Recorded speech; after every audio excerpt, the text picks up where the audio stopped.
आएगा, यानी कि बीच वाली स्टेट। जिस समय ऐसा होगा कि ना ही वो बीटा होगा ना ही वो अल्फा होगा। ठीक है, जैसे जब आपका ब्रेकअप होता है तो एकदम से ब्रेकअप नहीं हो जाता है ना। मान लीजिए अभी आप यहाँ पे एकदम मस्त एकदम मज़े से जी रहे हैं और कोई आ गया, दो लोगों के बीच में आ गया कोई थर्ड पर्सन, है ना। आप हैं और आपके ओ हैं, दोनों आप लोग आराम से ऐसे मस्त जी रहे हैं, बीच में कोई थर्ड पर्सन आ गया और थर्ड पर्सन को लेकर के आप में झगड़ा हो गया। तो झगड़ा होते होते होते होते होते होते बात बढ़ते बढ़ते बढ़ते बढ़ते बढ़ते बढ़ते एक पीक पर जाएगी, एक बस, अब इससे ज़्यादा नहीं, इससे ज़्यादा हम लोग एक साथ 1 मिनट 1 सेकंड भी नहीं रह सकते। तो वही वाली जो पीक है ना, इसे गुस्सा बढ़ते बढ़ते, झगड़ा बढ़ते बढ़ते बढ़ते बढ़ते बढ़ते बढ़ते बढ़ते बढ़ते, ये जो पीक आई ना, यही होती है इक्विलिब्रियम स्टेट।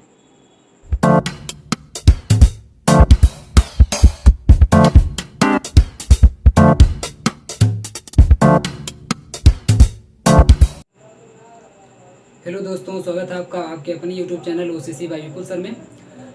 दोस्तों, जैसा कि आप लोग जान रहे हैं कि आज लेक्चर 6 है और लेक्चर 5 तक डेमो लेक्चर आपका था जो कि कंप्लीट हो चुका है। तो आज से सिर्फ वही स्टूडेंट्स पढ़ पाएंगे, उन्हीं स्टूडेंट्स को वीडियो भेजा जाएगा जो लोग एडमिशन ऑलरेडी ले चुके हैं।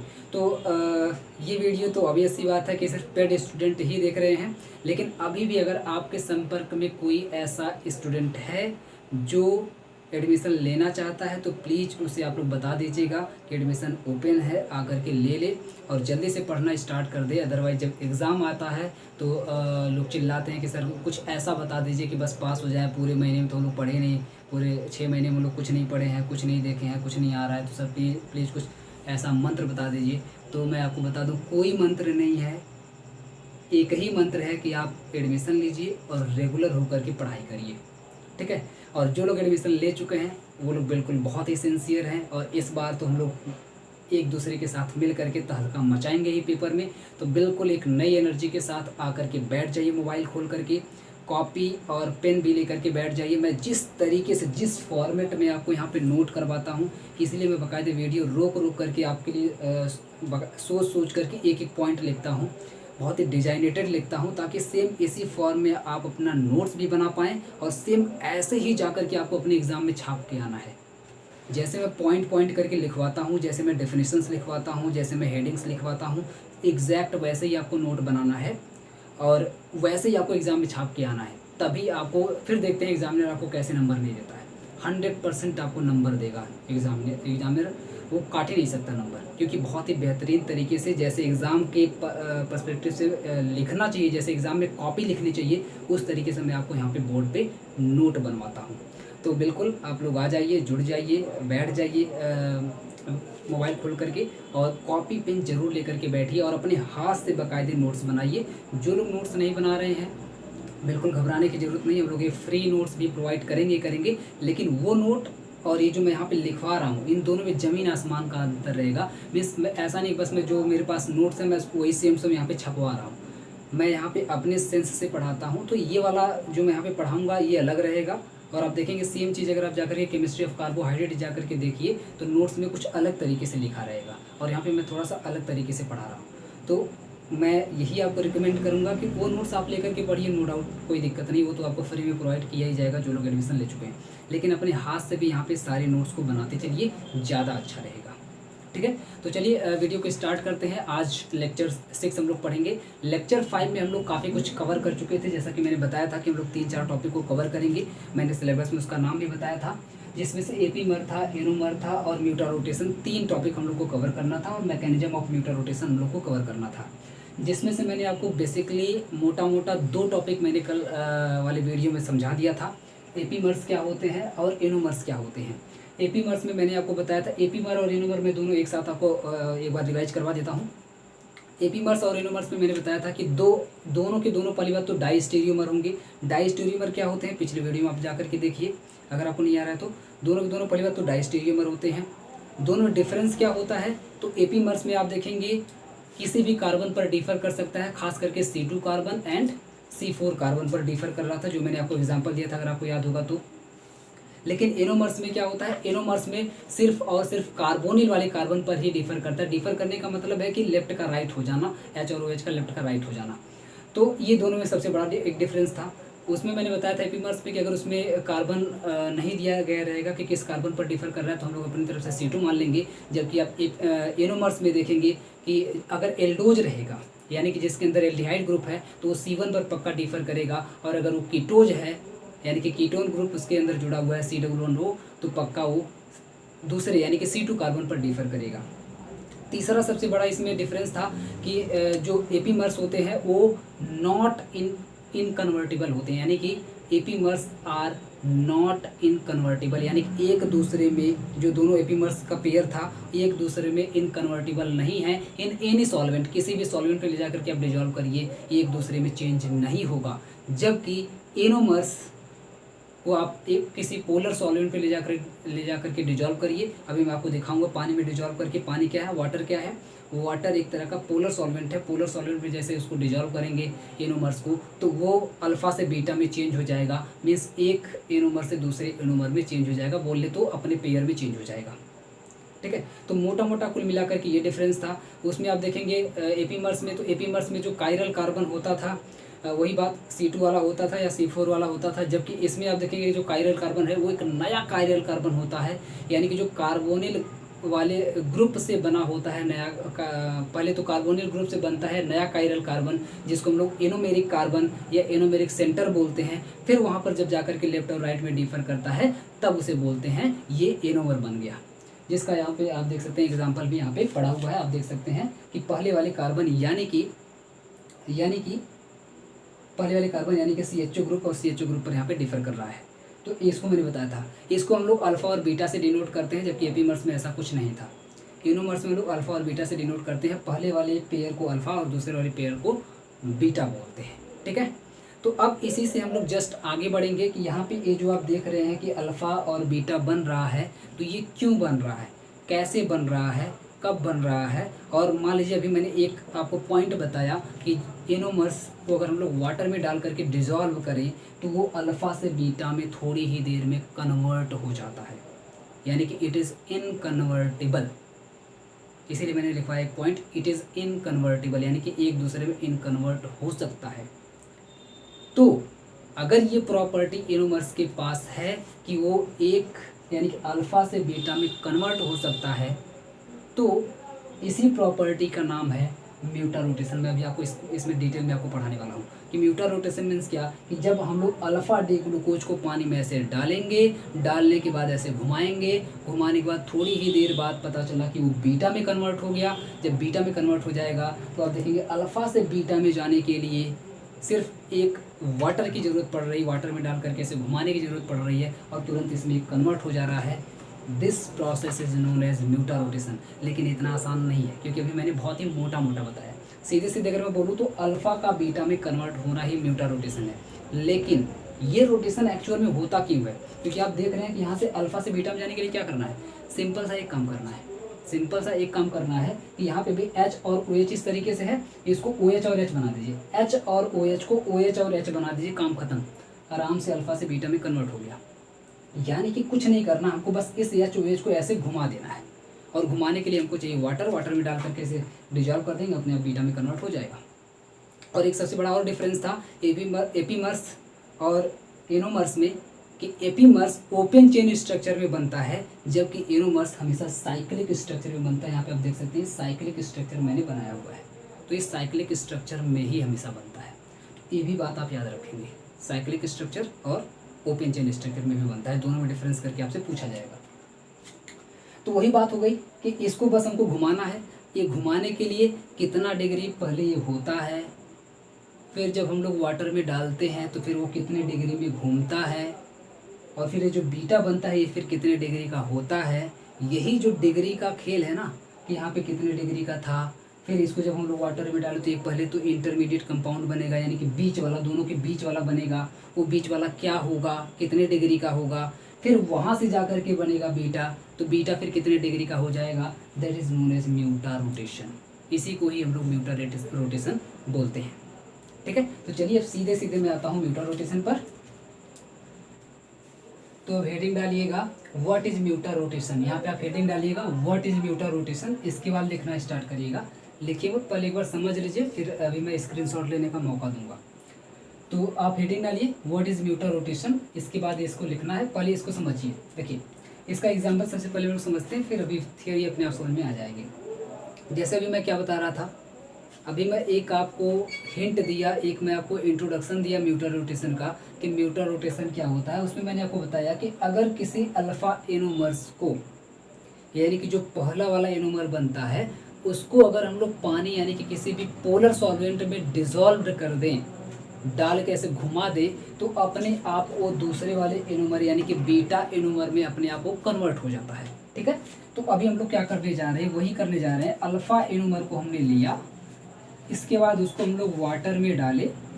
वाटर में डालने के बाद अभी मैं आपको एक और हिंट दिया था कि बीच में सबसे पहली बात, तुरंत अल्फा से सीधे बीटा नहीं बन जाएगा, पहले बीच में कुछ इक्विलिब्रियम स्टेट आएगी, यानी कि बीच वाली स्टेट, जिस समय ऐसा होगा कि ना ही वो बीटा होगा ना ही वो अल्फा होगा। ठीक है, जैसे जब आपका ब्रेकअप होता है तो एकदम से ब्रेकअप नहीं हो जाता है ना। मान लीजिए अभी आप यहाँ पे एकदम मस्त एकदम मज़े से जी रहे हैं और कोई आ गया, दो लोगों के बीच में आ गया कोई थर्ड पर्सन, है ना, आप हैं और आपके ओ हैं, दोनों आप लोग आराम से ऐसे मस्त जी रहे हैं, बीच में कोई थर्ड पर्सन आ गया और थर्ड पर्सन को लेकर के आप में झगड़ा हो गया। तो झगड़ा होते होते होते होते होते होते बात बढ़ते बढ़ते बढ़ते बढ़ते बढ़ते बढ़ते एक पीक पर जाएगी, है ना, एक पीक पर जाएगी बस। अब इससे ज़्यादा नहीं, इससे ज़्यादा हम लोग एक साथ 1 मिनट 1 सेकंड भी नहीं रह सकते। तो वही वाली जो पीक है ना, इसे गुस्सा बढ़ते बढ़ते, झगड़ा बढ़ते बढ़ते बढ़ते बढ़ते बढ़ते बढ़ते बढ़ते बढ़ते ये जो पीक आई ना, यही होती है इक्विलिब्रियम स्टेट, वही होती है इक्विलिब्रियम स्टेट। मीन्स अब इससे आगे 1 सेकंड ना ही तुम मेरे साथ ना ही मैं तुम्हारे साथ, यानी कि आप इधर वो उधर, और जो उधर गया ना, और जो उधर गया बिछड़ करके, वही होगा एकदम हार्टेड, यानी कि जिसको बोलते हैं दिल जले आशिक, वो उसका नाम होगा बीटा एनोमर। वो जो एक नया आशिक निकलेगा उसे बोलते हैं बीटा एनोमर, मीन्स धोखा खाया हुआ। अब उसके सामने कोई आएगा ना तो अच्छी अच्छी शायरी मारेगा, अरे यार मतलब प्यार तो मतलब करना ही नहीं चाहिए ज़िंदगी में, जो लोग करते हैं लोग दुनिया के सबसे बड़े बेवकूफ़ होते हैं, एक से एक जान बांटेगा, तो उसे बोलते हैं बीटा एनोमर। अभी आप समझ गए ना कि कुछ नहीं है ये। अभी यहाँ पे आप मस्त एकदम जी रहे थे, आप 2 लोगों की लाइफ चल रही थी, तीसरा कोई आया, आने की वजह से झगड़ा हुआ, झगड़ा होने के बाद पीक पे गया, एकदम होते होते बहुत दूर तक गया, तो वो हो गया इक्विलिब्रियम स्टेट। और इसके बाद जैसे ही आपका ब्रेकअप हुआ, जैसे इस तीसरे की वजह से ब्रेकअप हुआ, वैसे ही वो बन गया बीटा एनोमर। सिंपल सी बात है ये, ठीक है। और जो बीच में जो इक्विलिब्रियम स्टेट आएगी, क्योंकि अभी मैं बता रहा था ना कि ये एकदम पीक वाला हुआ, यानी कि अभी यहाँ पर ना मैं बोल रहा था कि एनोमर्स हमेशा साइक्लिक होते हैं ना, साइक्लिक यानी कि ऐसे गोला समझिए, ऐसे होंगे साइक्लिक, साइकिल की तरह से। और यहाँ पर ये जो बीच वाली स्टेट आएगी ना, यहाँ पे ऐसा होगा कि ये साइकिल ऐसे खुलती जाएगी खुलती जाएगी खुलती जाएगी, मतलब ये पूरा साइकिल नहीं बन पाएगी, बीच में ऐसे ओपन हो जाएगी, बीच में खुल जाएगी, यानी कि धीरे धीरे रिश्ता टूटेगा। यहाँ पे भी जो एकदम बिल्कुल मजबूती से था, हम तो एकदम नहीं तोड़ेंगे, लेकिन यहाँ पे आकर के टूट जाता है। और जब यहाँ से टूटेगा तो इसके बाद आप कहानी समझ ही रहे हैं, यहाँ पर आकर के बिल्कुल ये फिर से एक इस वाले से समझिए, इस वाले से रिश्ता जोड़ लेगा थर्ड पर्सन से, जो कि यहाँ पे बना लेगा बीटा एनोमर, फिर से इसके साथ इसका गठबंधन हो जाएगा। अभी आप समझ गए ना। तो ये जो बीच में स्ट्रक्चर आई है, ये कौन सी स्ट्रक्चर है, आप देख रहे हैं, ये जो अभी चेन थी, ये यहाँ पे चेन खुल गई है, ये साइक्लिक थी, यहाँ पे भी ओपन हो गई है। तो ओपन हो गई है तो इसे हम लोग बोलेंगे ओपन चेन। ये जो इक्विलिब्रियम स्टेट होती है ये हमेशा ओपन चेन वाली होती है, तो यहाँ पे आप लिख लीजिएगा ओपन चेन, ठीक है, यहाँ पे आप लिख लीजिएगा कि ओपन चेन वाली होती है। तो एक बार मैं फिर से अभी समझा दूँ कि एनोमर्स होते हैं, एनोमर्स को आप पानी में जब डिजॉल्व करेंगे किसी पोलर सॉल्वेंट में, तो उनकी अभी जो चेन होती है, अभी जो साइक्लिक होती है, वो धीरे धीरे धीरे धीरे करके ओपन हो जाती है। जब ऐसे ओपन हो जाएगी इस तीसरे की वजह से, वाटर की वजह से, तो जब ऐसे ओपन हो गए तो ओपन होने के बाद वही उसकी इक्विलिब्रियम स्टेट हो जाएगी, और ओपन होने के बाद फिर से वो क्लोज होगी, फिर से वो क्लोज होगी। जब फिर से क्लोज होगी तो अभी आप देखेंगे ना, वो अल्फा एनोमर नहीं रह जाएगा, अभी वो बीटा एनोमर हो जाएगा, उसका नाम दूसरा हो जाएगा, वो हो जाएगा बीटा एनोमर। मेरे ख्याल से आप समझ गए होंगे। तो ये है पूरा इसका सिस्टम। इसमें अगर आप देखेंगे यहाँ पर जब होता है अल्फा एनोमर, जब आप पानी में डिजॉल्व करते हैं शुरुआत में, जो शुरुआत में होता है तो बिल्कुल एकदम प्योर होता है ना। ये जो आप देखेंगे तो पहली बात तो एकदम प्योर अल्फा एनोमर होगा, प्योर अल्फा एनोमर होगा पहली बात। इसका अगर आप मेल्टिंग पॉइंट देखेंगे तो मेल्टिंग पॉइंट यहाँ पे 146 डिग्री होता है। देखिए एक चीज़ और मैं आपको इसमें बता दूँ कि म्यूटर रोटेशन में या इस पूरे में अगर मैं चैप्टर की बात करूँ तो चैप्टर में सिर्फ हम लोग को खास करके जो मेन फोकस करना है वो ग्लूकोज पर करना है और थोड़ा सा हमको फ्रक्टोज पर करना है। तो पूरे के पूरे चैप्टर में शुरू में ही बताया था हम लोग को सभी शुगर को नहीं लेके चलना है, सिर्फ हम लोग को ग्लूकोज और फ्रक्टोज पे फोकस करना है। तो इसीलिए अभी आप सिर्फ ग्लूकोज को लेकर के चलिए कि यहाँ पे जो भी एनोमर है ये मैं लिख रहा हूँ ग्लूकोज के लिए। तो ग्लूकोज का मेल्टिंग पॉइंट यहाँ पे समझिए हो जाता है अल्फा ग्लूकोज का मेल्टिंग पॉइंट हो जाता है 146 डिग्री।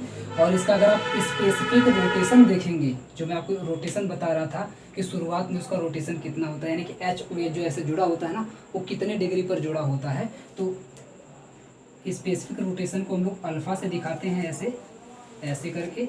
ये होता है 112 डिग्री। 112 डिग्री का इसका स्पेसिफिक रोटेशन होता है अल्फा एनोमर का एकदम शुरुआत में, यानी कि अभी यहाँ पे रोटेशन ज़्यादा होता है। लेकिन जैसे जैसे जैसे जैसे समय बीतता जाएगा, रिश्ता पुराना होता जाएगा, वैसे वैसे जो भी साइक्लिक दिख रही थी ये चेन धीरे धीरे ओपन होने लगेगी। जब ओपन हो जाएगी तो यहाँ पे आ जाएगा इक्विलिब्रियम स्टेट, और यहाँ पे तो चेन बिल्कुल खुल करके ओपन हो जाएगी। मतलब यहाँ पे ना ही वो अल्फा रहेगा ना ही वो बीटा रहेगा। यहाँ पर अगर मैं बोलूँ तो यहाँ पे तीनों का मिक्सचर रहेगा। यहाँ पे आप देखेंगे तीनों का मिक्सचर रहेगा, यानी कि अल्फा एनोमर्स प्लस इसी में रहेगा बीटा एनोमर प्लस इसी में रहेगा ओपन चेन। ओपन चेन तो मैंने यहाँ पे लिख ही दिया, तो ओपन चेन को भी ऐसे ही कर लीजिएगा, ठीक है, प्लस लगा करके। यानी कि यहाँ पे तीनों का मिक्सचर हो जाएगा ना है, क्योंकि इक्विलिब्रियम स्टेट है ना, तो अभी थोड़ा थोड़ा अल्फा भी हो गया है, इधर थोड़ा थोड़ा अल्फा भी बचा है, और ये थोड़ा थोड़ा बीटा में कन्वर्ट भी हो गया है, और क्योंकि चेन खुल गई है तो ओपन भी हो गया है। तो इसलिए अल्फा बीटा और ओपन तीनों का आपस में खिचड़ी हो जाता है इक्विलिब्रियम स्टेट में बीच में आकर के। और यहाँ पर जब आप जाएंगे तो यहाँ पर जाने के बाद प्योर बीटा हो जाएगा। यहाँ से जो ओपन चेन है ये भी क्लोज हो जाएगी, अल्फा एनोमर पूरी तरह से खत्म हो जाएगा, सिर्फ बचेगा प्योर बीटा एनोमर। ये हो जाएगा प्योर बीटा,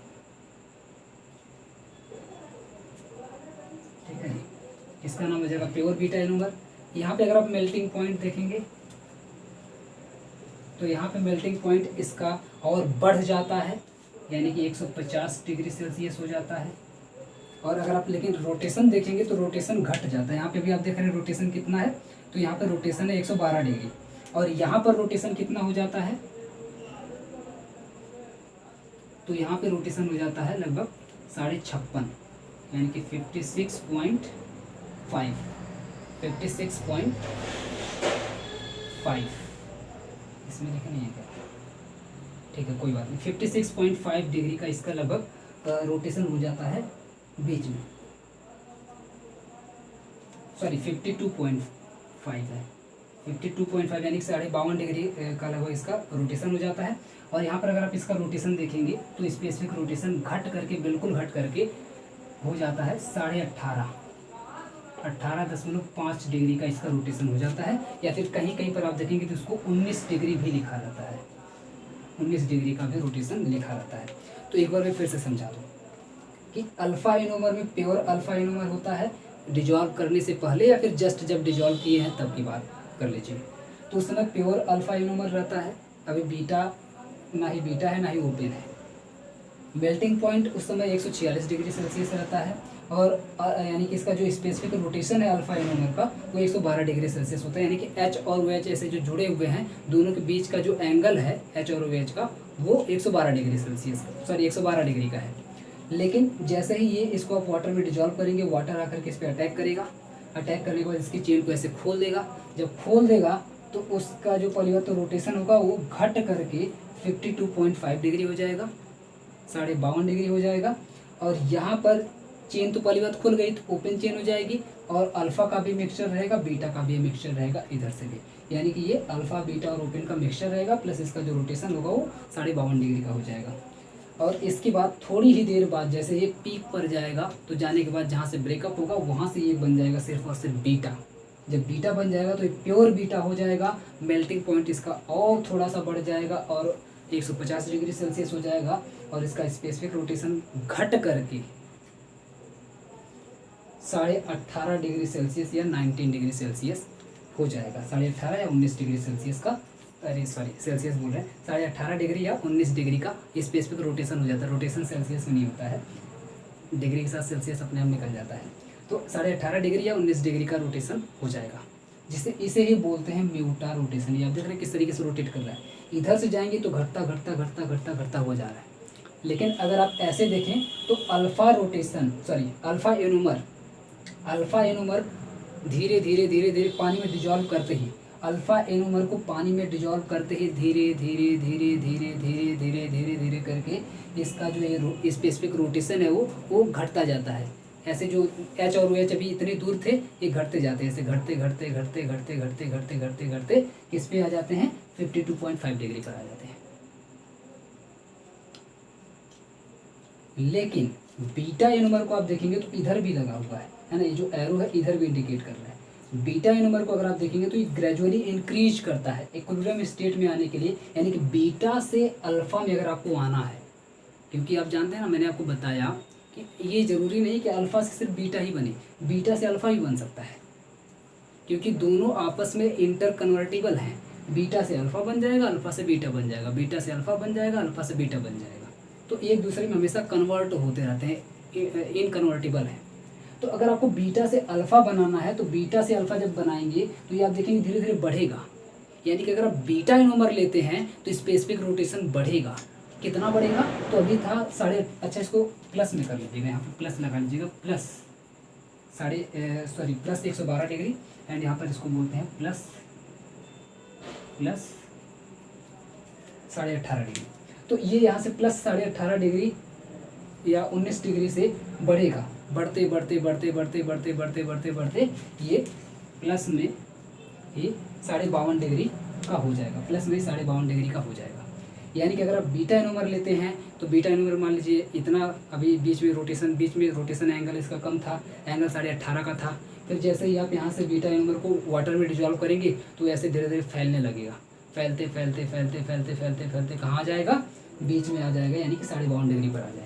और 52.5 डिग्री पर थोड़ी ही देर बाद वो 112 डिग्री बन जाएगा, यानी कि अल्फ़ा में आ जाएगा। लेकिन अगर आप अल्फ़ा लेते हैं तो अल्फ़ा भी धीरे धीरे घटेगा। अल्फ़ा अगर आप एनोमर आपको मिल गया तो अल्फ़ा धीरे धीरे घटेगा, और अभी इतना चौड़ा था तो घटते घटते घटते घटते घटते घटते 52.5 डिग्री पर आ जाएगा, 52.5 डिग्री पर आ जाएगा। फिर यहाँ से वो पूरी तरह से घट करके 18.5 या 19 में बन जाएगा। तो ये पूरा सिस्टम है म्यूटा रोटेशन का, बेसिकली इसी को बोलते हैं म्यूटा रोटेशन। अब इसको समझिए, इसको अगर आपको लिखना रहेगा तो आप कैसे लिखेंगे, तो the phenomenon of change in optical rotation, इसे ऑप्टिकल रोटेशन भी बोलते हैं, ऑप्टिकली रोटेट करना। ऑप्टिकल मीन्स क्या होता है, मैंने कई बार आपको समझाया है कि मिरर के सामने रखने के बाद अगर आप उसको आधा आधा काटें तो आधा हिस्सा अलग दिखाई दे, आधा हिस्सा अलग दिखाई दे, दोनों सेम ना दिखाई दे तब बोलते हैं ऑप्टिकली एक्टिव, और दोनों अगर सेम दिखाई दे तब बोलते हैं ऑप्टिकली इनएक्टिव।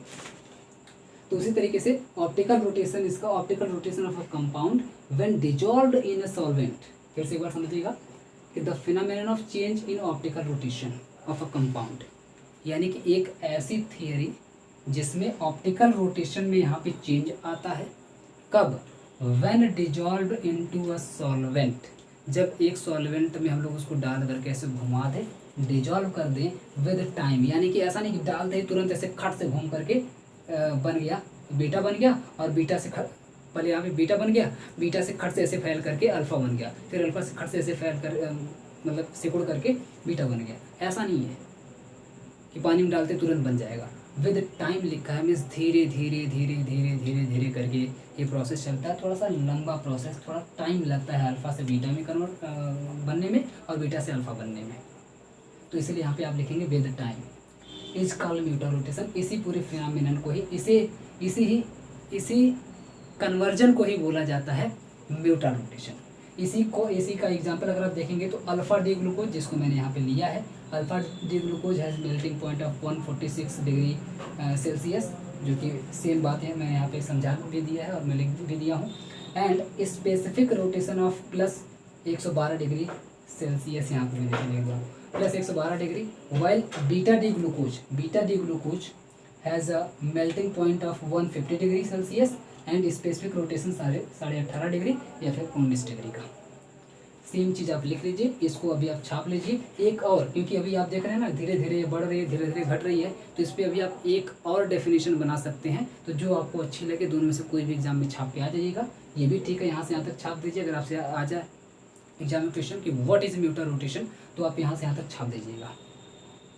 वैसे अभी मैं और करके भी यहाँ पे एक और डेफिनेशन लिखिएगा। पहले आप जल्दी से स्क्रीनशॉट वाली रस्म पूरी कर लीजिए, फिर मैं एक दूसरी डेफिनेशन लिखता हूँ। तो जहाँ अभी आप लोग डेफिनेशन लिखे थे एक, और उसके नीचे यहाँ पे और लगा करके, यहाँ और लगा करके ये दूसरी डेफिनेशन में लिख दिया हूँ। इसको लिखिए। इसको मैंने पूरा वैसे यहाँ पे समझा दिया, बस मैं एक बार पढ़ करके आपको बता देता हूँ। इसमें कुछ नहीं करना है, आप पहले स्क्रीनशॉट इसका ले लीजिए, फिर मैं इसको समझा देता हूँ। तो आई थिंक ले लिए होंगे आप लोग। चलिए, when the alpha anomer dissolves in water, means alpha anomer को जो हम लोग वाटर में डिजॉल्व करते हैं, it's specific rotation gradually decreases from plus 112 degree से प्लस 52.6 डिग्री सेल्सियस या 52.5 भी इसको बोलते हैं। तो कहीं कहीं पर 52.5 लिखा रहता है, कहीं कहीं पर यहाँ पे 52.6 भी लिखा रहता है।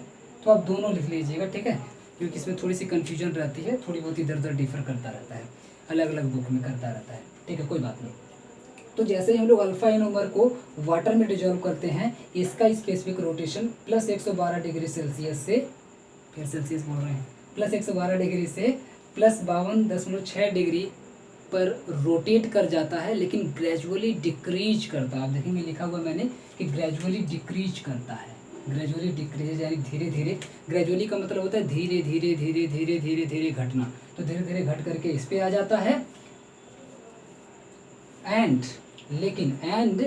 Beta anomer dissolves in water, जब बीटा एनोमर को वाटर में डिजॉल्व करते हैं तो ये धीरे धीरे धीरे धीरे gradually increases, it's specific rotation gradually increases from plus 18.5 degree two plus 52.6 degree, यानी कि धीरे धीरे ग्रेजुअली इंक्रीज करता है। इंक्रीज करते करते करते करते करते करते 52.6 डिग्री तक आ जाता है। तो कुल मिला के थोड़ा सा उल्टा मामला है कि अल्फा एनोमर लेंगे तो ग्रेजुअली डिक्रीज करके प्लस 112 से प्लस 52.5 तक पहुंच जाता है, और बीटा एनोमर लेंगे तो प्लस 18.5 से प्लस 52.5 तक इंक्रीज कर जाता है। यहाँ पे डिक्रीज कर जाता है, यहाँ पे इंक्रीज कर जाता है। सेम बात यहाँ पे लिखी गई है। और इसी डिक्रीज या इसी इंक्रीज को, यानी कि ये जो स्पेसिफिक रोटेशन में चेंज आ रहा है, इंक्रीज होकर के या डिक्रीज होकर के, that is known as mutarotation. यही यहाँ पे लिखा है, this change in the value of specific rotation is called mutarotation. Simple सी बात है। तो ये भी एक अपनी डेफिनेशन है, इसको भी आप चाहें तो एग्जाम में लिख सकते हैं, कोई दिक्कत नहीं है। इसको अगर आप याद करेंगे तो ये वैल्यू भी आपको अपने आप याद हो जाएगी इसी के अंदर। तो ये भी एक डेफिनेशन है, आप चाहें तो इसको भी एग्जाम में लिख सकते हैं, सही रहेगा, कोई दिक्कत नहीं रहेगी, ठीक है। इसको कर लीजिए। तो इसको आप लोग स्क्रीनशॉट ले लिए होंगे, देख लिए होंगे। यहाँ पे अगर आपको किसी को क्वेश्चन लग रहा हो कि सर ये प्लस प्लस प्लस क्यों लगा है, माइनस क्यों नहीं लगा हुआ है, तो प्लस का मतलब होता है कि एक ही तरफ ऐसे रोटेट करना है ना, एक ही तरफ है। अगर ऐसे उल्टा रोटेट करता ना तब वहाँ पे माइनस लगाते थे। तो क्योंकि एक ही तरफ रोटेट कर रहा है, फिर एक ही तरफ आ रहा है, ऐसे कर रहा है, तो इसको बोलते हैं प्लस। प्लस में रोटेशन मीन्स एक ही तरफ करना, उल्टा करेगा तो माइनस लगा देंगे, ठीक है। तो इसलिए यहाँ पे प्लस लगाए हुए हैं। तो अभी आप समझ गए होंगे, सारी बातें समझ गए होंगे। अब आगे बढ़ते हैं, आते हैं काजेज पर। अब हेडिंग डालिएगा काजेज ऑफ म्यूटर रोटेशन, यानी कि म्यूटर रोटेशन होने का कारण क्या है। वैसे मैं कई बार कारण अभी बता चुका हूँ, लेकिन उसको क्योंकि लिखने के लिए भी आपके एग्जाम में कई बार आता है कि what is the cause of, वैसे काजेज नहीं बोलना चाहिए, काज बोलना चाहिए, काज ऑफ म्यूटर रोटेशन, क्योंकि इसका सिर्फ एक ही कारण है, एक ही रीजन है म्यूटर रोटेशन होने का। तो इसलिए what is the cause of mutarotation heading डालिएगा, फिर उसके अंदर लिखिएगा कि the cause of mutarotation is due to rapid interconversion of alpha anomers into beta anomers. क्योंकि अभी मैं आपको दिखा रहा था कि अल्फा एनोमर्स को जैसे ही वाटर में डिजॉल्व करते हैं वो बीटा एनोमर में धीरे धीरे कन्वर्ट होने लगता है, उसका स्पेसिफिक रोटेशन धीरे धीरे धीरे धीरे ग्रेजुअली डिक्रीज होने लगता है। और जब बीटा एनोमर को वाटर में डिजॉल्व करते हैं तो उसका स्पेसिफिक रोटेशन ग्रेजुअली इंक्रीज होने लगता है, धीरे धीरे करके इंक्रीज होने लगता है, और थोड़ी समय बाद वो अल्फा एनोमर में कन्वर्ट हो जाता है। तो इसीलिए सिर्फ एक ही रीजन है म्यूटा रोटेशन का, कि इसको वाटर में डालने के बाद इसका इंटर कन्वर्जन आपस में हो सकता है, इसीलिए म्यूटा रोटेशन हो रहा है। जबकि एपीमर्स में म्यूटा रोटेशन नहीं था, क्योंकि एपीमर को आप वाटर में डाल के कितना भी हिलाइए वो एक दूसरे में कन्वर्ट नहीं हो रहा था। तो म्यूटा रोटेशन इसीलिए एपीमर्स में नहीं था, सिर्फ और सिर्फ एनोमर्स में है, क्योंकि एनोमर्स में इंटर कन्वर्जन पॉसिबल है। अगर सपोज करिए कि वाटर में डालने के बाद एनोमर भी कन्वर्ट नहीं होता, एनोमर्स भी अल्फ़ा से बीटा में कन्वर्ट नहीं होते या बीटा से अल्फ़ा में कन्वर्ट नहीं होते, तो इसमें भी म्यूटा रोटेशन नहीं होता, तब म्यूटा रोटेशन नाम की चीज़ इस दुनिया में एग्जिस्ट ही नहीं करती, इस दुनिया में नहीं रहती। एक थ्योरी आपको नहीं पढ़नी पड़ती, एक थ्योरी आपकी लाइफ से कम हो जाती है। लेकिन क्योंकि एनोमर्स आपको कम करने नहीं देगा, एक थ्योरी बढ़ा के रखेगा, कन्वर्ट होगा ही होगा, मानेगा ही नहीं, तो इसलिए एक थियरी आपको और पढ़नी पड़ेगी, म्यूटा रोटेशन। तो यही इसका रीजन है कि rapid interconversion of anomers into beta anomers and vice versa, यानी कि वही बात कि अल्फा से बीटा में, बीटा से अल्फा में, थ्रू कैसे, through the open chain form. क्योंकि अभी आपको मैंने बताया कि बीच में अल्फा से जब बीटा बनता है तब भी बीच में इक्विलिब्रियम स्टेट एक बनती है जिसमें चेन ओपन हो जाती है, और जब बीटा से अल्फा बनता है तब भी बीच में चेन ओपन हो जाती है, इक्विलिब्रियम स्टेट बनता है, इक्विलिब्रियम मिक्सचर एक बनता है। एंड फाइनली, यहाँ पे फाइनली लिखा हुआ है, finally form a equilibrium mixture contains alpha form 36%, beta form 64% and open chain form लगभग 0.5%, यानी कि बहुत ही ना के बराबर। ठीक है, अभी बीच में जो इक्विलिब्रियम बन रहा था वहाँ पर जैसे जैसे अल्फा से बीटा में चेंज होता है और बीटा से अल्फा में चेंज, बीटा अल्फा से बीटा में, बीटा में बीटा से अल्फा में चेंज होता है, तो बीच में ये रहा अल्फा, ये रहा बीटा, तो बीच में मैंने बताया कि एक इक्विलिब्रियम स्टेट बनती है जिसको बोलते हैं, एक मिक्सचर बनता है इक्विलिब्रियम स्टेट का, इक्विलिब्रियम फॉर्म का, जिसमें तीनों होते हैं। इसमें अल्फा फॉर्म भी होता है, बीटा फॉर्म भी होता है एंड ओपन चेन फॉर्म भी होता है। तो समझिए इसमें कितने कितने परसेंट होते हैं। तो यहाँ पे जो मिक्सचर बन रहा था तीनों का, वो अल्फा फॉर्म अगर आप देखेंगे अल्फा वाला एनोमर तो 36% होता है, मीन्स कम ही होता है। जबकि बीटा फॉर्म इसमें देखेंगे तो सबसे ज़्यादा कौन होता है, बीटा फॉर्म होता है। हो सकता है ऑब्जेक्टिव क्वेश्चन में आपसे ऐसे क्वेश्चन बना लिए जाए कि जो मिक्सचर बनता है उसमें कितना परसेंट अल्फा होता है, कितना परसेंट बीटा होता है, कितना परसेंट ओपन चेन होता है, या सबसे ज़्यादा कौन होता है। सबसे ज़्यादा बीटा फॉर्म होता है 64%, उसके बाद अल्फा फॉर्म होता है 36% एंड इसके बाद चेन फॉर्म होती है 0.5%, नेग्लेजिबल, ना के बराबर, मतलब थोड़ी बहुत होती है लेकिन होती है, इसलिए तीनों का यहाँ पे बन जाता है मिक्सचर। तो इसको फटाफट से स्क्रीनशॉट लीजिए और लिख लीजिएगा, छाप लीजिएगा। अब हम लोग आते हैं मैकेनिज्म अपने लास्ट टॉपिक पर, इसके बाद रिवीजन और प्रीवियस क्वेश्चन में सॉल्व करवा के पूरी वीडियो को ख़त्म कर दूँगा। अच्छा, एक चीज़ और यहाँ पे ध्यान दीजिएगा, यहाँ पे मैं लेक्चर 5 से लेक्चर 6 डालना भूल गया, यहाँ पे लेक्चर 6 कर लीजिएगा। लेक्चर 6 है ये, लेक्चर 6 के टाइम में सारी खत्म हो गई, तो यहाँ कर लीजिएगा लेक्चर 6। ठीक है, चलिए आते हैं मैकेनिज्म पर।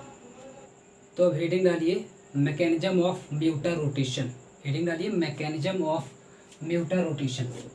तो ये मैं वैसे साइक्लिक स्ट्रक्चर बना दिया हूँ अल्फ़ा डी ग्लूकोज की, अल्फ़ा वाली स्ट्रक्चर की, लेकिन ये कैसे बनी मैं एक बार समझा देता हूँ। हालांकि इसके जस्ट बाद हम लोग साइक्लिक स्ट्रक्चर पढ़ने वाले हैं पूरा डिटेल में, लेकिन अभी मैं बता देता हूँ कि साइक्लिक स्ट्रक्चर ये वाली बनी कैसे है। तो आपको अगर याद होगा तो मैंने बताया था, वैसे एक बार और साइक्लिक स्ट्रक्चर आया था पिछले लेक्चर में भी, तो मैंने बताया था। आप जानते हैं ग्लूकोज की स्ट्रक्चर क्या होती है, CH2, C3 4 5 और ये छठवीं पे होती है CH2OH, यही होती है ना। इस तरीके से कुछ स्ट्रक्चर होती है, यहाँ पे HOH और OHH, HOH और HOH, ये होती है अल्फ़ा डी ग्लूकोज की स्ट्रक्चर ओपन चेन वाली। तो साइक्लिक बनाने के लिए सबसे पहले मैं इसको थोड़ा सा मॉडिफाई कर देता हूँ। तो आप जानते हैं H इधर और यहाँ पे CHO होता है ना, CH, और ये डबल बॉन्ड से मैं इधर बना देता हूँ O। इस तरीके से मैंने आपको बताया था। तो अब होता क्या है इसमें कि ये वाला जो बॉन्ड होता है ये टूट जाता है, टूट करके इसके ऊपर आ जाता है, सिंगल हो जाता है नेगेटिव चार्ज। तो नेगेटिव चार्ज को बैलेंस करने के लिए यहाँ से ये वाला हाइड्रोजन जाता है और यहाँ पर इसको जा करके OH बना देता है, OH बना देता है और इसका बॉन्ड बैलेंस हो जाता है। और यहाँ से जो ऑक्सीजन है ये उठ करके आ जाता है बीच में, ये ऑक्सीजन उठ करके यहाँ से आ जाता है बीच में और यहाँ पे बना लेता है ऐसे साइक्लिक स्ट्रक्चर।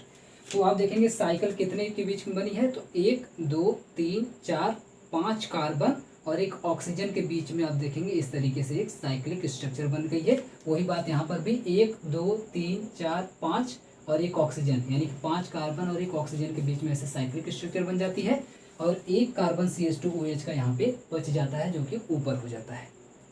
तो ये जनरली होती है साइक्लिक स्ट्रक्चर, ये होती है अल्फा वाली, और इसी OH को इधर घुमा दे, H को उधर कर दे तो हो जाती है बीटा वाली। तो बेसिकली हमको करना क्या है, इसी को बस घुमाना है। इसी स्ट्रक्चर को मैं इस तरीके से लिखा हुआ हूँ। अब हमको बनाना क्या है म्यूटर रोटेशन में, तो इसी को बस ऐसे घुमा करके OH को इधर करना है, H को उधर करना है, H को उधर और यहाँ पे OH कर देना है, यही हो जाएगा, सॉरी यहाँ पे OH कर देना है, ये हो जाएगा म्यूटर रोटेशन। ठीक, तो ये जो CH2OH और ये जो H है ये आप देखेंगे यहाँ पर आ गया है। और इसके बाद आप आइए इस कार्बन के बाद आइए यहाँ पे ऑक्सीजन के बाद, तो ये देखिए आ जाएगा ऑक्सीजन।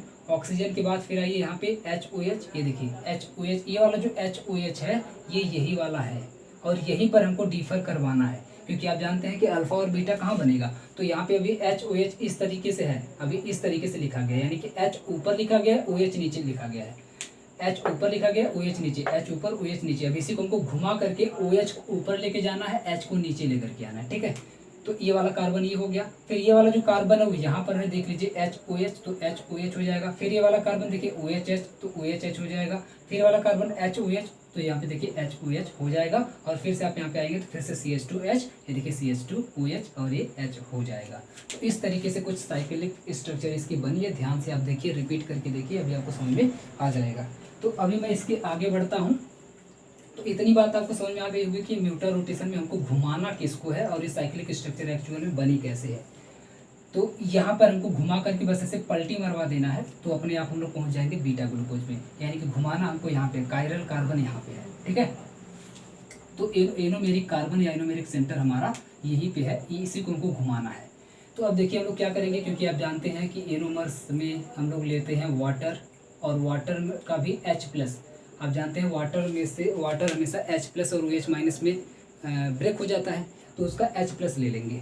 H+ जैसे ही लेंगे तो आप जानते हैं कि इसमें ऑक्सीजन के पास होता है 2 लोन पेयर, और ऑक्सीजन अपने लोन पेयर का अटैक करेगा इस H+ के ऊपर। जैसे ही इसको हम लोग ये अल्फा डी ग्लूकोज को जैसे हम लोग वाटर में डालेंगे, डालते ही इसका लोन पेयर एक्टिवेट हो जाएगा ऑक्सीजन का, और ये अपना लोन पेयर उठा के फेंकेगा हाइड्रोजन के ऊपर, और हाइड्रोजन कहेगा बहुत बढ़िया, मैं तो प्लस में होता है भिखारी, है ना, इसके पास कोई इलेक्ट्रॉन नहीं था, ये बोला मुझको इलेक्ट्रॉन चाहिए था, तो बहुत अच्छा हुआ मेरे ऊपर उठा के फेंक दिए। ये तुरंत आकर के इसके साथ जुड़ जाता है, और जब जुड़ जाएगा तो देखिए स्ट्रक्चर कैसे बनेगी।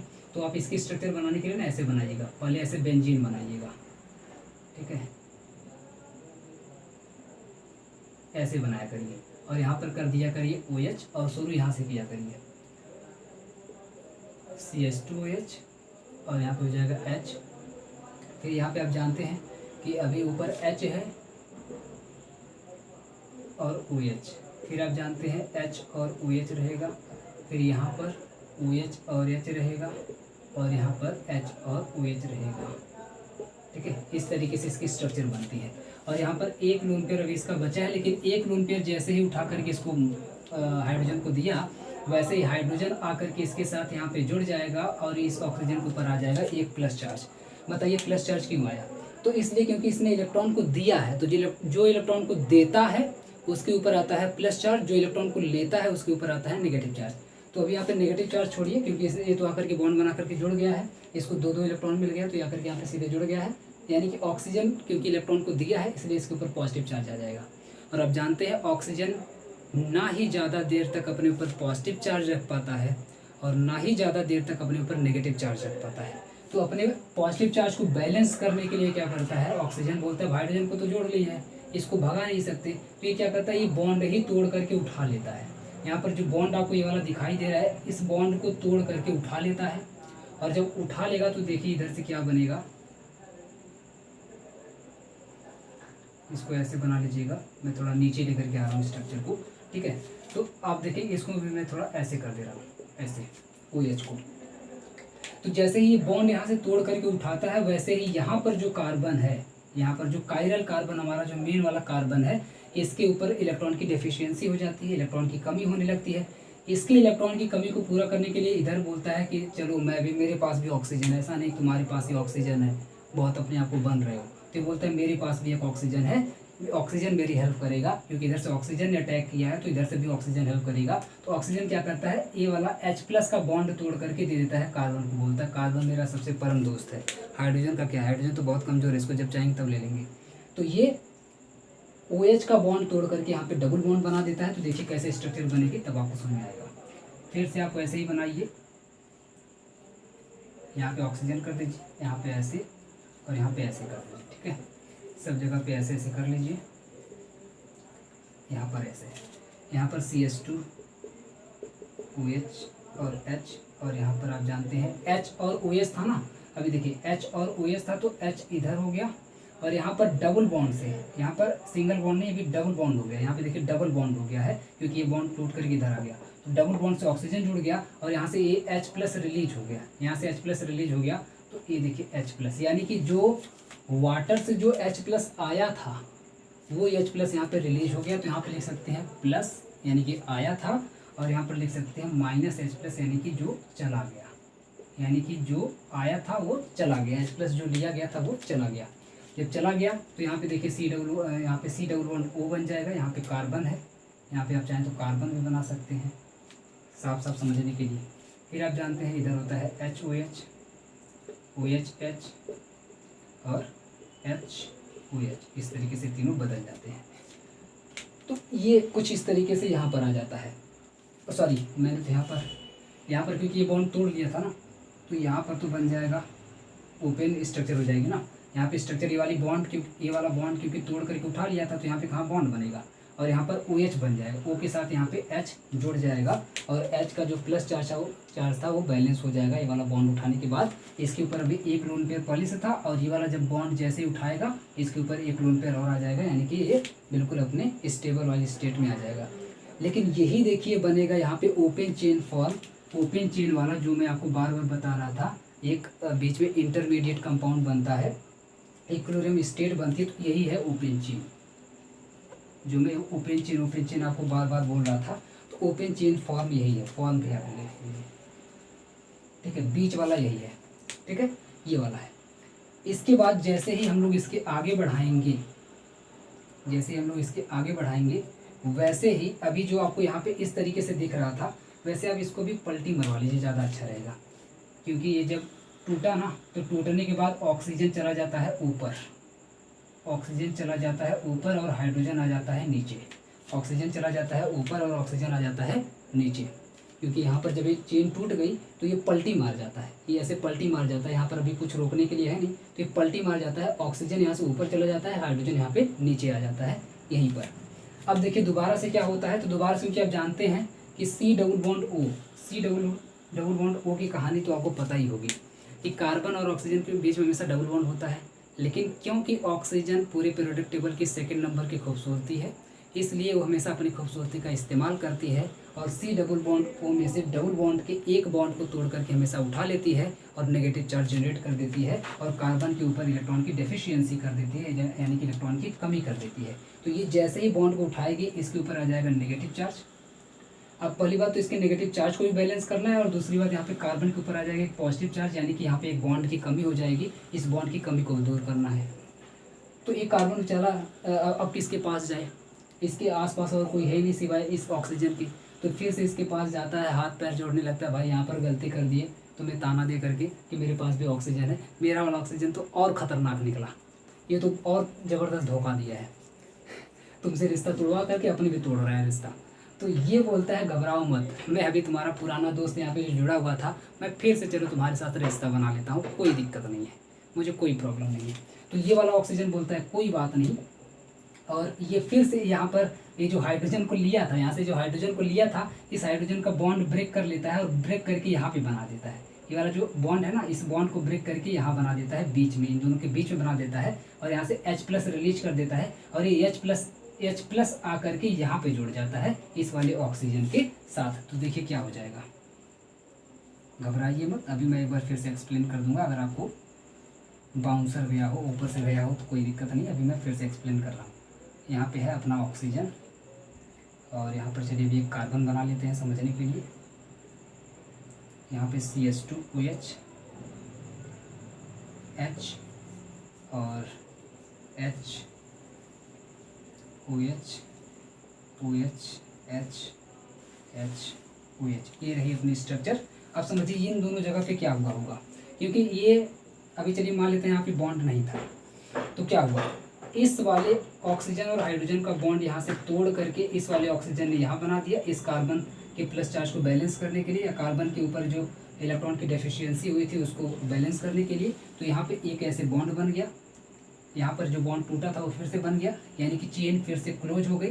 दूसरी बात, जैसे ही यहाँ से इसने बनाया तो ये बॉन्ड इसका यानी कि यहाँ से H+ रिलीज हो गया, ये H+ यहाँ से रिलीज हो गया, हट गया, निकल गया, और ये निकल करके कहाँ जाएगा, क्योंकि यहाँ पर आप देख रहे हैं कि ये डबल बॉन्ड से अभी C+O, यानी कि यहाँ पे डबल बॉन्ड से ऑक्सीजन जुड़ा हुआ था, लेकिन क्योंकि एक बॉन्ड इसने तोड़ लिया है पहले ही, तो तोड़ने की वजह से इसके ऊपर नेगेटिव चार्ज था, तो इस नेगेटिव चार्ज को बैलेंस करने के लिए जो H+ आया ये आकर कहीं पे जुड़ जाएगा, यानी कि ये बन जाएगा OH बन जाएगा, और नीचे H अभी लटका हुआ है, तो नीचे यहाँ पे भी H लटका हुआ रहेगा। तो अब आप ध्यान से देखिए इस स्ट्रक्चर को ध्यान से देखिए, तो आपको पता चलेगा कि सेम यहाँ तक तो बिल्कुल सारी स्ट्रक्चर बिल्कुल सेम है। यहाँ पर फिर से इसके ऊपर लोन पेयर जैसा था वैसा का वैसा है, तो फिर से अगर आप देखेंगे तो सारी स्ट्रक्चर बिल्कुल सेम है, बस यहाँ पर H ऊपर था, OH नीचे, अब यहाँ पे OH ऊपर हो गया, H नीचे हो गया। जैसे यहाँ पे यहाँ से ये वाला बॉन्ड ब्रेक हुआ, चेन ओपन हुई, वैसे ही दोनों पलटी मार जाते हैं और पलटी मार करके OH ऊपर आ जाता है, H नीचे चला जाता है। कुछ इस तरीके से मैंने यहाँ पे आपको दिखाया, ठीक है। तो जैसे ही ये OH ऊपर गया, H नीचे आया, तो मैंने बोला ना कि यही अपना कायरल कार्बन है, इसी को पलटी मरवा देंगे तो अपने आप अल्फा से बीटा में कन्वर्ट हो जाएगा, तो इसी का नाम हो जाता है बीटा ग्लूकोज। तो ये देखिए अल्फा से बीटा ग्लूकोज में कन्वर्ट हो गया। इसका अगर मैं इसके स्पेसिफिक रोटेशन की बात करूं तो आप जानते हैं प्लस में 112 डिग्री, और इसके स्पेसिफिक रोटेशन की बात करूं तो प्लस में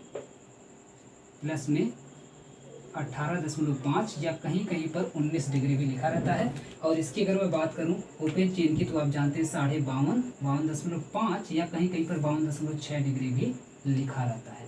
तो ये दोनों आप याद रखिएगा, ठीक है। तो ये आप देख सकते हैं इस तरीके से कुछ न्यूटन रोटेशन हुआ है। फटाफट से स्क्रीनशॉट लीजिए, सारे स्टेप मैंने अच्छे तरीके से आपको समझा दिया है, तो आई थिंक आप स्क्रीनशॉट ले लिए होंगे। तो अब आते हैं रिवीजन पर। रिवीजन तो मैंने वैसे अभी आपको करवा दिया कि म्यूटर रोटेशन में बेसिकली क्या होता है। म्यूटर रोटेशन पे सिंपल सी बात है कि अल्फा डी ग्लूकोज से हमको बीटा डी ग्लूकोज में आना है, कैसे, थ्रू द वाटर, यानी कि वाटर में डिजॉल्व होने के बाद। सीधे सीधे बोले तो अल्फा एनोमर्स को जैसे ही हम लोग वाटर में डिजॉल्व करते हैं, H+ पर अटैक होता है, और अटैक होने के बाद चेन ओपन हो जाती है। चेन ओपन होने के बाद ये तुरंत पलटी मार जाता है, और पलटी मार करके बीटा में कन्वर्ट हो जाता है।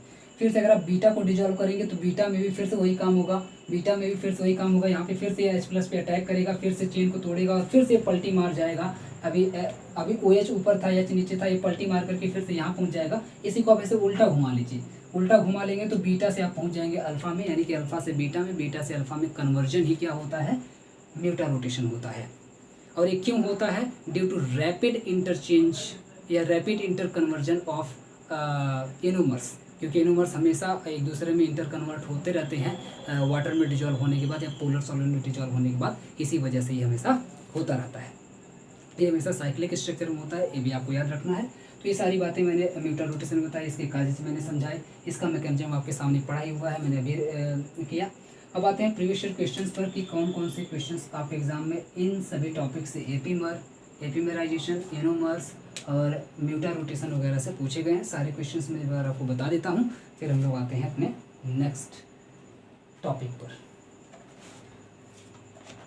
तो चलिए क्वेश्चन की बारी आ गई है, क्वेश्चन बताते हैं। तो सबसे पहले MCQ questions.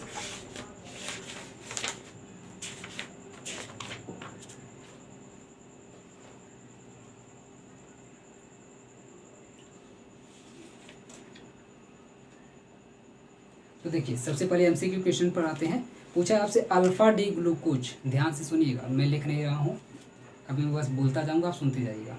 Alpha D glucose and beta D glucose are option A anomers, option B epimers, 2 epimers and option C 3 epimers and option D enantiomers. तो आप सुन करके फटाफट से कमेंट बॉक्स में बताइए कि इसका आंसर क्या होगा। तो अगर आपको याद होगा तो अभी तो मैं बताया अल्फा डी और बीटा डी किस में आएगा, क्या एपीमर में आएगा कभी ज़िंदगी में? तो एपीमर तो पहले ही काट दीजिए, यहाँ पे जहाँ जहाँ एपीमर लिखा है ना, ऑप्शन बी में, ऑप्शन डी में लिखा है एपीमर्स और ऑप्शन डी में इनैंसियोमर लिखा है, ये दोनों तो पहले ही काट दीजिए। और ऑप्शन सी में भी 3 एपीमर्स लिखा है, इसको भी काट दीजिए। एक ही ऑप्शन बचेगा एनोमर, क्योंकि एनोमर में ही अभी मैं आपको अल्फा और बीटा पढ़ा करके आ रहा हूँ। जब भी अल्फा और बीटा का नाम आएगा तुरंत एनोमर में जाइएगा, एपीमर इनैंसियोमर ये सब काट दीजिएगा, अपने आप आपका आंसर मिल जाएगा। दूसरा आते हैं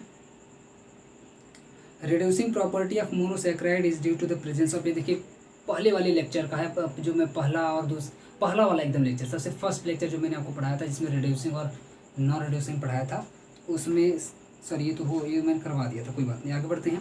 specific rotation of equilibrium mixture of the 3 forms of glucose is, पूछा है specific rotation of equilibrium mixture, यानी कि बीच में जो इक्विलिब्रियम मिक्सचर बनता है, इक्विलिब्रियम मिक्सचर यहाँ पे जो बीच में बनता है, इसका स्पेसिफिक रोटेशन कितना होता है? तो अभी देखिए लिखा ही हुआ है यहाँ पे तो लिखा ही हुआ है। ऑप्शन सुन लीजिए फिर भी। ऑप्शन ए में दिया है 52.5 डिग्री, यानी कि 52.5 देखिए लिखा हुआ है, 52.5 ऑप्शन ए में लिखा है। ऑप्शन बी में 112 लिखा है, ऑप्शन सी में 19.5 लिखा है और ऑप्शन डी में -90 डिग्री लिखा है। तो माइनस तो पहले ही काट दीजिए। अभी ऑप्शन ए अभी साफ साफ आपको दिख रहा है, मैंने अभी बोला ना कि 52.5 भी लिखा रहता है, कहीं कहीं पर 52.6 भी लिखा रहता है। तो जो भी दोनों में से एक लिखा रहेगा, एक ही लिखा रहेगा, दोनों नहीं लिखा रहेगा, तो उसे भी आप टिक मार लीजिएगा। तो ए ऑप्शन यहाँ पे आपका 12 का ए ऑप्शन आपको यहाँ पे सही हो जाएगा। ठीक है, तो अब आगे बढ़ते हैं, नेक्स्ट क्वेश्चन पर आते हैं। Which of the following compounds will not show mutarotation, यानी कि मैं 4 कंपाउंड का भी नाम बताने जा रहा हूँ, इसमें से कौन सा ऐसा है जो म्यूटा रोटेशन शो नहीं करता है? तो ऑप्शन ए है मेथिल अल्फा डी ग्लूकोपाइरानोज, या ऐसे बोलिए मेथिल अल्फा डी पाइरानोसाइड लिखा है, मेथिल अल्फा डी ग्लूकोज पाइरानोसाइड। बोलेंगे सर ये क्या बता रहे हैं, ये तो आप पढ़ाए नहीं। ठीक है, कोई बात नहीं। बी ऑप्शन पे आते हैं alpha D plus glucopyranose, beta D plus glucopyranose and D option है बीटा डी प्लस गैलेक्टोपाइरानोज। वैसे इसको भी मैं जब साइक्लिक स्ट्रक्चर पढ़ाऊंगा तो पूरा अभी डिटेल में इसको पढ़ाना बाकी है। ये बेसिकली देखा जाए तो नेक्स्ट लेक्चर का क्वेश्चन है, लेकिन चलिए मैं इसका आंसर भी फिलहाल बता देता हूँ, मैं इसको दोबारा करवा दूंगा। इसका ए ऑप्शन सही होगा, मेथिल अल्फा डी ग्लूकोपाइरानोसाइड। यहाँ पे म्यूटा रोटेशन को शो करेगा, सॉरी म्यूटा रोटेशन को नहीं शो करेगा, क्योंकि अभी मैंने आपको बताया कि इसमें क्या होना चाहिए, पहली बात तो अल्फा बीटा होना चाहिए, आंसर में अल्फा बीटा होना चाहिए। दूसरी बात है कि ये जो अभी शुरू में लगा दिया मेथिल लगा दिया, ये सब नहीं होना चाहिए, ये सब नहीं होना चाहिए। सिर्फ और सिर्फ प्योर एकदम अल्फा डी होना चाहिए, अल्फा डी का कोई कंपाउंड होना चाहिए। फॉर एग्जांपल जैसे अल्फा डी प्लस ग्लूकोपाइरानोज दिया है, बीटा डी प्लस ग्लूकोपाइरानोज दिया है, फिर बीटा डी प्लस गैलेक्टोपाइरानोज दिया है, ये चलेगा। लेकिन यहाँ पे मेथिल लगा दिया तो उसको काट दीजिए तुरंत। कोई भी अगर ऐसा कुछ लगा दिया उसको तुरंत काट दीजिए, एथिल मेथिल प्रोपिल ऐसा कुछ लगा दिया तुरंत उसको काट दीजिए, वो म्यूटा रोटेशन शो नहीं करेगा। आगे बढ़ते हैं, glucose and mannose are, glucose और मैनोज क्या है बताइए? तो अगर आपको याद होगा एपीमर में मैंने पढ़ाया था ग्लूकोज से मैनोज, ग्लूकोज और मैनोज का जो पेयर होता है वो हमेशा एपीमर का पेयर होता है, शुरू में ही मैंने पिछले लेक्चर में पढ़ाया था, जाकर के देख लीजिए। तो वही पूछा हुआ है, ऑप्शन ए में एनोमर है, ऑप्शन बी में पोजिशनल आइसोमर है, ऑप्शन सी में फंक्शनल आइसोमर है और ऑप्शन डी में है एपीमर्स। तो एपीमर्स इसका आंसर हो जाएगा। नेक्स्ट दिया है which of the following pairs are epimers. पहले में सिंपल सा ये तो स्ट्रक्चर दिया है, बाकायदे बहुत बड़ी बड़ी स्ट्रक्चर दिया है, तो इसको तो छापना पड़ेगा, अदरवाइज आप बता ही नहीं पाएंगे। चलिए कोई बात नहीं, इसको मैं कभी लिख करके करवा दूंगा, क्योंकि बहुत बड़ी बड़ी स्ट्रक्चर है, अभी टाइम ज़्यादा लग जाएगा। आगे बढ़ते हैं। नेक्स्ट है consider the following reaction glucose, फिर रिएजेंट बीच में लिखा है, आगे लिखा है मैनोज। तो ग्लूकोज से जब मैनुअल में कन्वर्ट करते हैं तो उसको क्या बोलते हैं? ऑप्शन ए दिया है एनोमेराइजेशन, ऑप्शन बी दिया है रेसमिसेशन, ऑप्शन सी दिया है एपीमेराइजेशन, ऑप्शन डी दिया है कन्वर्जन। तो अब ये सी बात है, ग्लूकोज से मैनुअल में जाएंगे तो अभी मैं आपको बता के आ रहा हूँ एपीमेराइजेशन होगा या एपीमर्स होगा आंसर इसका। तो ये इसमें सी ऑप्शन सही हो जाएगा। नेक्स्ट एक और क्वेश्चन, ये देखिए उसके पहले वाले लेक्चर का है जो छूट गया था। Fructose is ketose sugar even then it gives red precipitate with Fehling solution because, option A दिया है ketones are oxidised by Fehling solution, option B दिया है keto sugars undergo transformation into aldose sugar in the presence of Fehling solution. यही option इसका सही हो जाएगा, B वाला। आगे बढ़ते हैं। Which of the following gives same osazone with phenylhydrazine? Phenylhydrazine के साथ कौन सेम ओसाजोन फॉर्मेशन देता है? तो अगर आपको याद होगा तो मैंने पढ़ाया है, पहले में दिया है ग्लूकोज एंड गैलेक्टोज, बी में दिया है मैनोज और एरेबिनोज, सी में दिया है fructose and mannose, and D में दिया है ग्लूकोज एंड रैमनोज। तो इसमें से बताइए कौन सा ऑप्शन सही हो जाएगा। अगर आपको याद होगा तो मैंने आपको पढ़ाया हुआ है कि कौन कौन इसमें देता है। तो फ्रक्टोज और मैनोज दोनों सेम तरह के ओसाजोन बनाते हैं फेनिल हाइड्रोजन से रिएक्शन करने के बाद। सी वाला ऑप्शन इसमें सही हो जाएगा। नेक्स्ट पे आते हैं, in which disaccharide glycosidic linkage is formed between anomeric OH of the glucose and anomeric OH of the fructose.